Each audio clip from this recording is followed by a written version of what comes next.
On a flight from Boston to New York, I wound up in conversation with a teenager seated next to me. She was bubbly and filled with a spark. She shared the story of how she just spent the week with some fellow youth in Boston at a church conference focused on social justice. My ears perked up. Boston? Social justice? I wondered, is she a Unitarian Universalist? Not wanting to be narrow-minded about it and knowing that many other religious traditions care about making a difference, I said, "It sounds like you've just had a powerful experience. Tell me, what church are you a part of?" She responded, "Oh, the normal kind." "What's the normal kind?" I asked. She said apprehensively, "Well, you could say it's one of the Protestant traditions." Now I knew she was a UU. And I just wanted her and all of you to be able to say it to a stranger out loud. "Oh, which one?" I asked. "You've never heard of it," she said. I finally said, "You're a Unitarian Universalist, right?" Her eyes widened and she exclaimed, "How did you know?"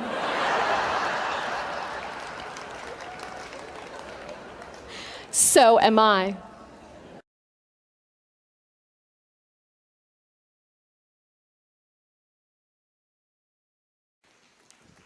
I've got a lot of vanilla brothers and sisters who walk up to me and say, Brother West, you know, I'm not a racist any longer. Grandma's got work to do, but I've transcended that."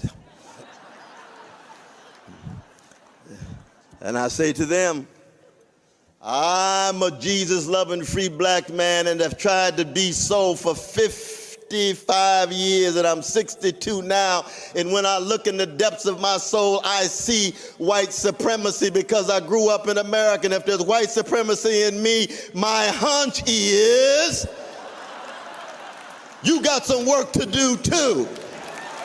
Oh yeah.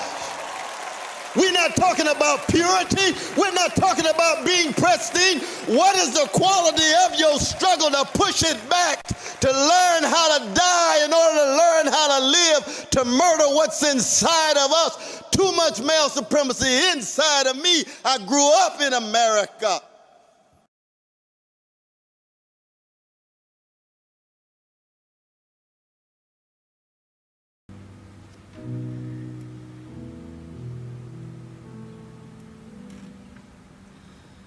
Sometimes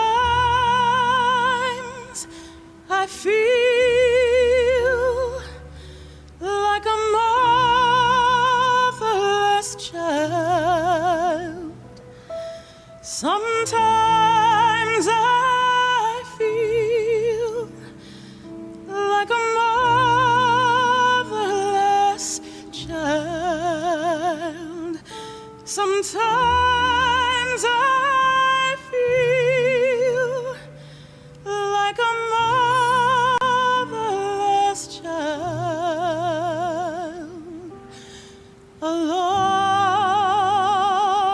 way from home,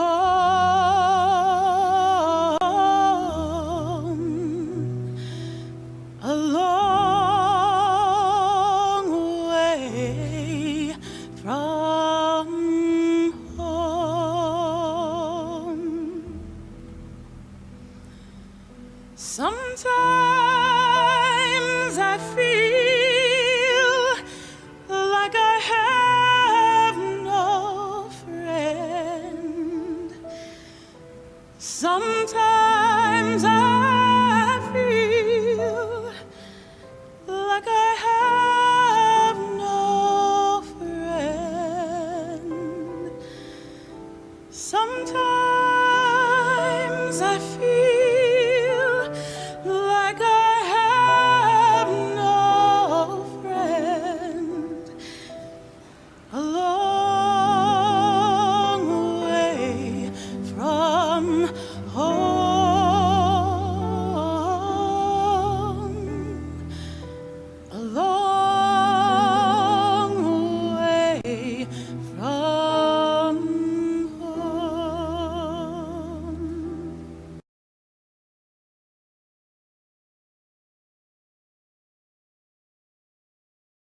some of you might know, we are the three Florentine UUs that went to GA this year. And so we wanted to share with you some of our experiences. I have to say, first off, my greatest experience being there was meeting Walt's son and Sharon Enga, who was our president for the 6 years when we moved here. And she was our motivating person in getting us from a Sunday evening worship group over at St. Andrews to our own fellowship here in the old pet grooming place this used to be. Veterinarian. It's been through a lot, but we fixed it. And it was delightful to see her. She looks great, and it was really good. Now, on that note, the emphasis is this year at the GA was on growing congregations, and the theme was building a new way. Now, fortunately or unfortunately, this corresponds to a restructuring of the UUA geographical organization, which to all of us kind of looks like we'll be doing more with less. And Walt has a wonderful story to share.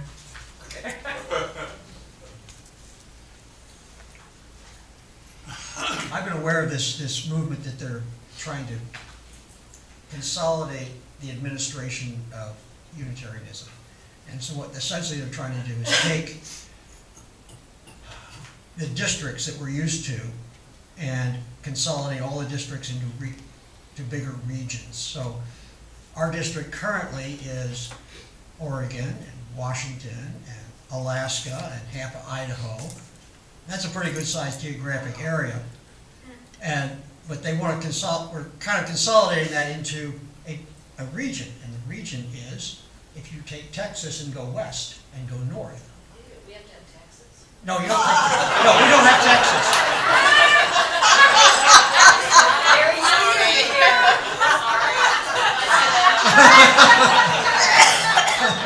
No, you don't get Texas.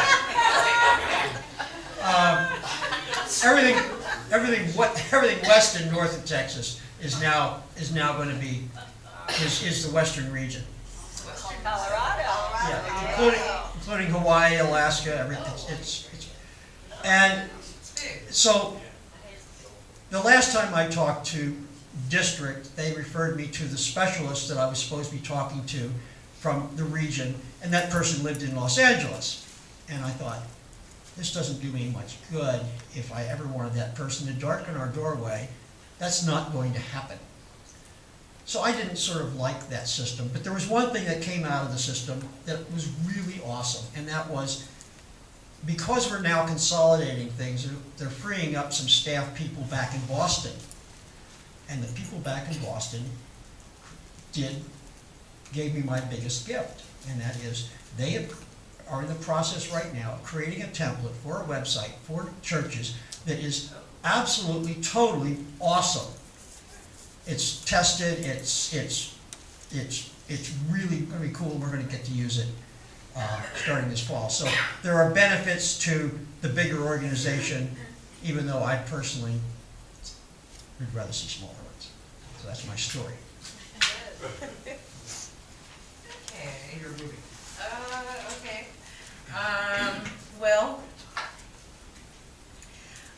We tried to go to different presentations so that we would have more to share, of course, and be well-rounded. And frankly, I don't know, I wound up in one that I have no idea, and I looked through the book trying to figure out what was it, and I couldn't figure it out. But I was there, and I took a few notes, and most of the meetings that I went to were kind of interactive, and I kind of felt, at the time, I don't want to do the work. I came to see you do the work. Come on. But in retrospect, we broke up into little groups to discuss things. Oh, come on.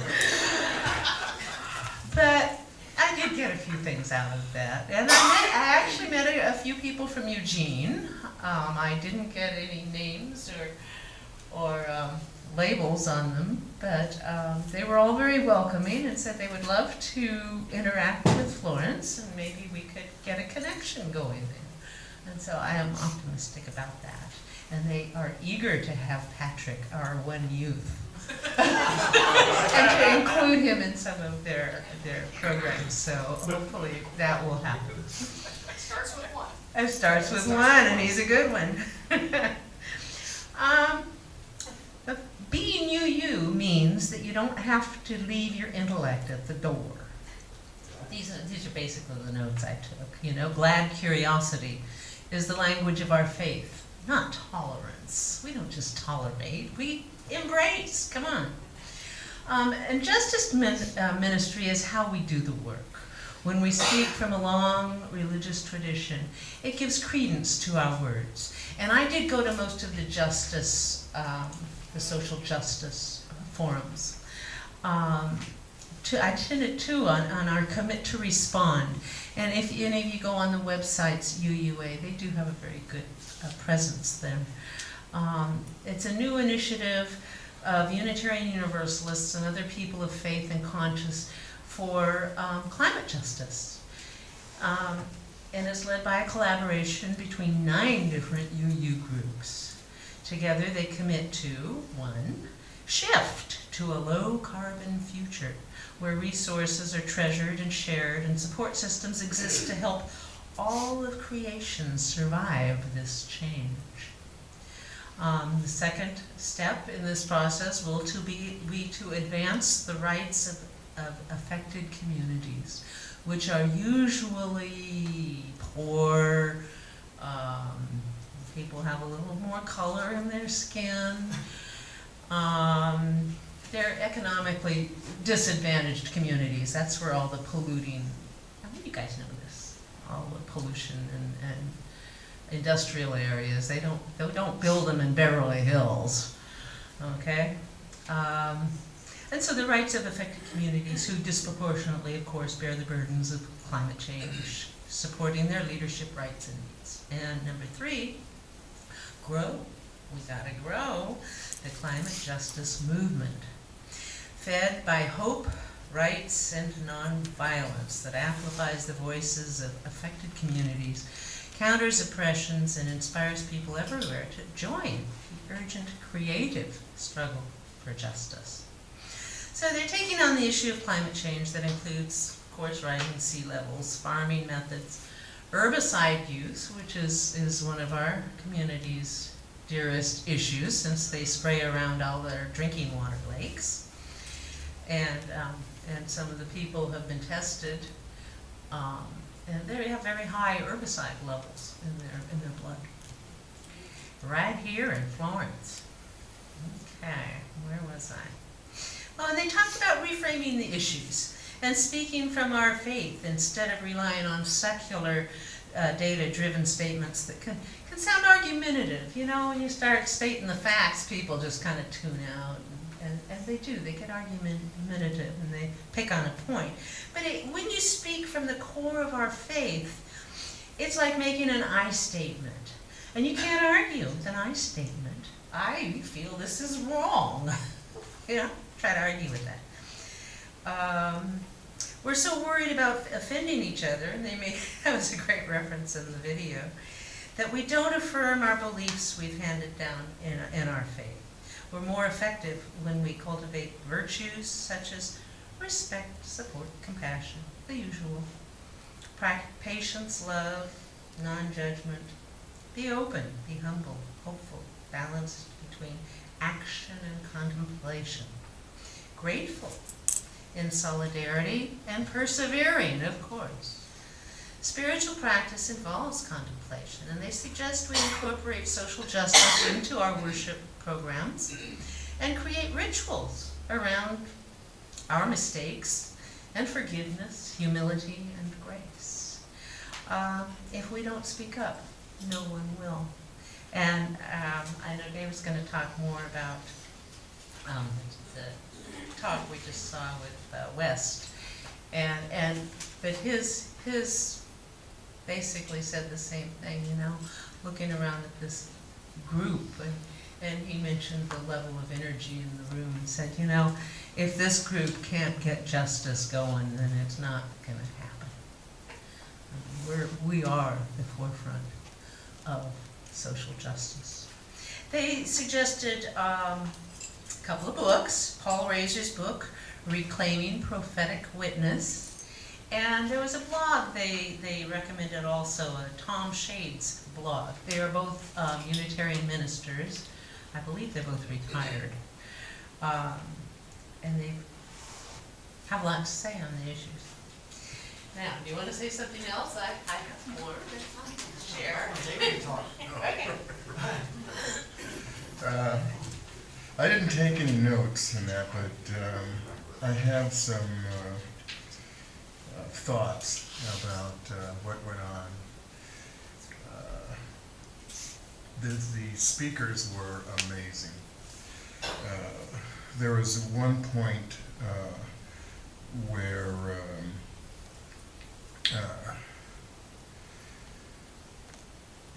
there were two speakers, John Lewis and of course Cornel West, were speaking together at the same table, back and forth, and it was just amazing. It truly was.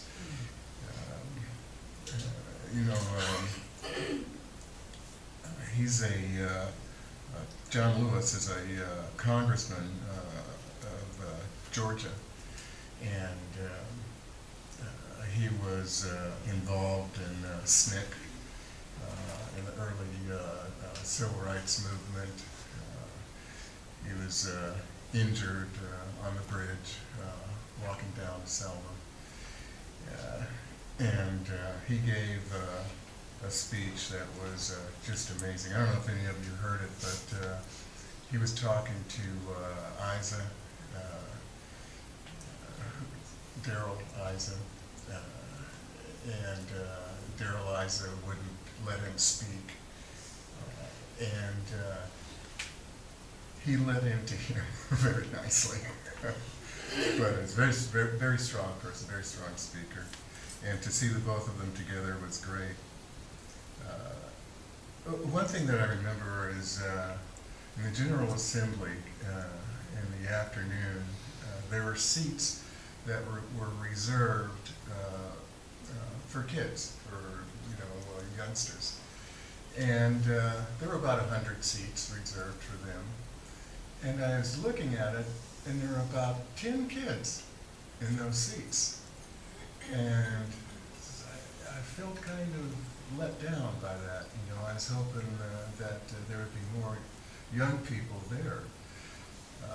I saw some of them in the hallways and that. And then we went to the speech, and the same chairs were there reserved for the youngsters, and all were filled.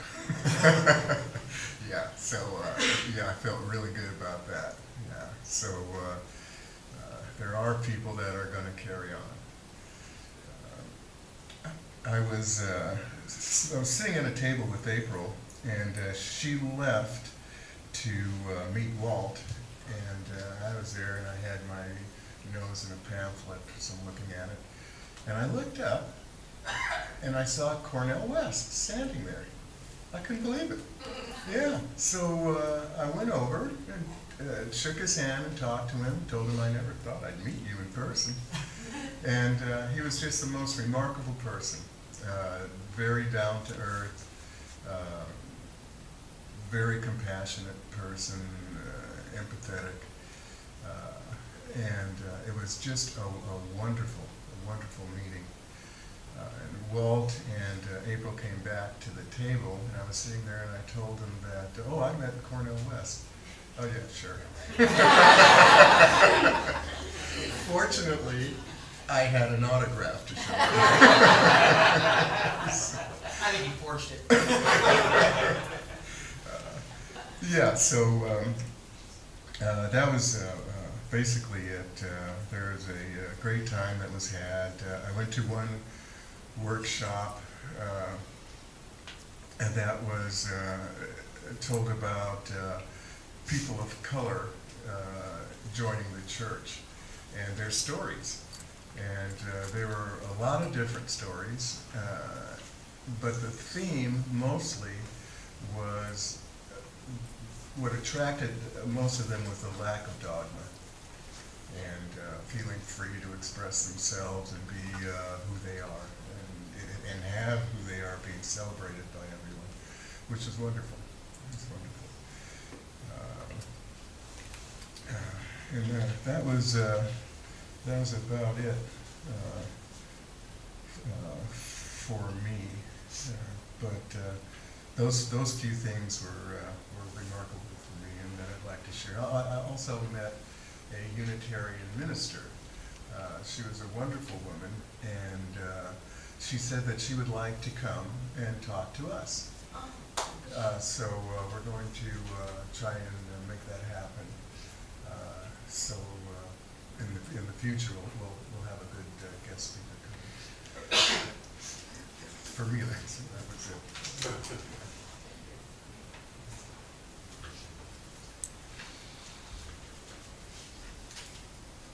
I just want to close this out with a couple of things. One of the things that happened at the while we were there, of course, was the funeral for the folks that got killed in Charlotte, and the president's address at that. And I was standing with a group of about 100, 150 Unitarians in the convention center. There was a couple of television sets tuned to that, and we were watching this. And then at the end of that, when the president led that congregation in Amazing Grace, everybody in our crowd was singing along. That was a powerful experience. And I think that probably for me, one of the things that was most moving about being at General Assembly was, yeah, there was fun, the workshops were good, the services were wonderful, but it was the connectedness to a larger movement. It was the interpersonal conversations that I had with a whole bunch of really interesting and bright and thoughtful people. And I think more than anything else, what I want to say today is just how totally proud I am of you guys, of this congregation.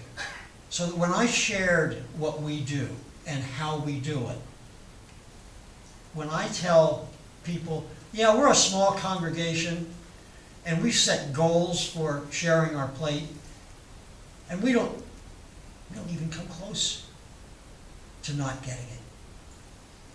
With a goal of $4,000 a year, we come up with an average of 6 from a membership of 30 people. We have a part-time minister, that we have our own facility. This is a really wonderful, awesome little congregation, and I am really, really proud to be a part of it. And we're doing a really, really good job. And I think that we all need to give yourselves a big hand for being a wonderful congregation. Thank you very much.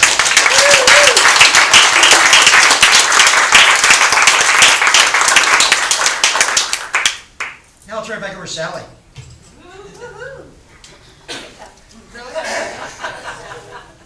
You need to be inspired, Lord. I'd like to say one last thing, and that is what a pleasure it was to see thousands of us there in one place. From elderly people to toddlers, and it was very encouraging. It was amazing. And in one of the workshops, I did brag about you guys.